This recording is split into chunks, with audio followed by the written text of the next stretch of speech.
Michael Pillsbury is author of the book, The 100-Year Marathon. He's a senior fellow at the Heritage Foundation for China Strategy and joins us now. Michael, a lot of people are worried that China does intend to invade Taiwan, perhaps within the next weeks, perhaps within a year or two. Are you one of them?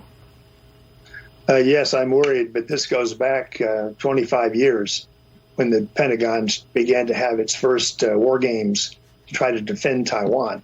And just as a quick history lesson, John, 25 years ago, it would be easy. The Chinese military was quite weak. It was nothing like this reported to comment in the Washington Post today that these leaked documents, which I've not read, but they allegedly say Taiwan is outnumbered 14-1, has very weak air defenses, and lists another sort of a set of weaknesses Taiwan has.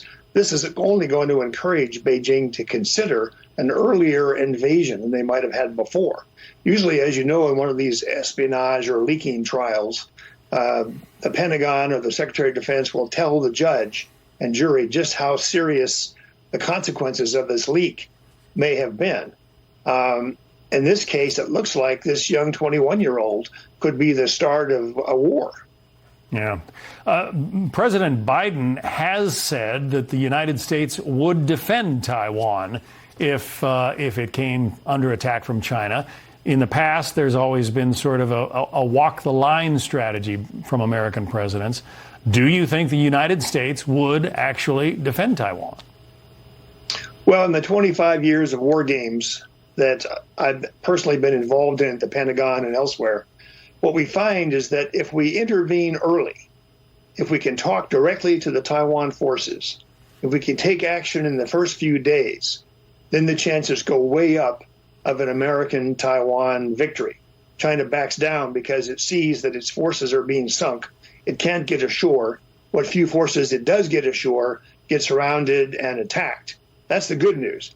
The bad news is if the president delays making the decision and waits, let's say, 2 weeks or 3 weeks, talks to the Chinese. Are you really sure you want to do this? And there's kind of a stalling campaign. And if China uses deception, which they used in their last big war against us in 1950, then we lose. It's very simple. They occupy Taiwan. We can't get there, and we can't talk to their forces. We've stored no ammunition there. We used to have nuclear weapons on Taiwan until 1974. Nixon and later on Jimmy Carter took them out. We used to store weapons there. We used to have a joint war plan. All that's gone.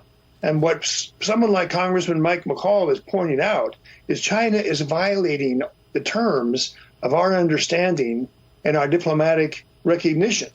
If they do that, does that mean we have to go back to defending Taiwan directly, even put nuclear weapons back on Taiwan? I certainly hope not.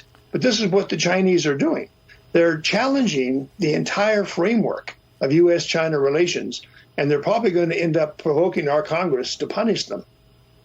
Very quickly, a lot of Americans wonder about the value of defending Ukraine. What do you say to Americans about the value of defending Taiwan? It's hard to make a comparison. Ukraine is not a member of NATO. Taiwan, we have no treaty. Our security treaty with them to defend them was canceled as part of recognition in '79. So basically, Taiwan is more valuable to us in the sense of the chips, the people, the democracy. There's never been a charge of corruption in Taiwan. So I would say Taiwan is the greater country. We can't call it a country, of course, but the greater place to defend. But they're the chances of our losing are still so high that I wonder if President Biden would really keep his word and defend Taiwan. If his military tells him, I'm sorry, sir, but we're going to lose the war if we go ahead. I think Biden might have second thoughts at that point, which is tragic. Yeah, let's hope we don't have to find out. Michael Pillsbury, Senior Fellow at the Heritage Foundation for China Strategy. Michael, thank you.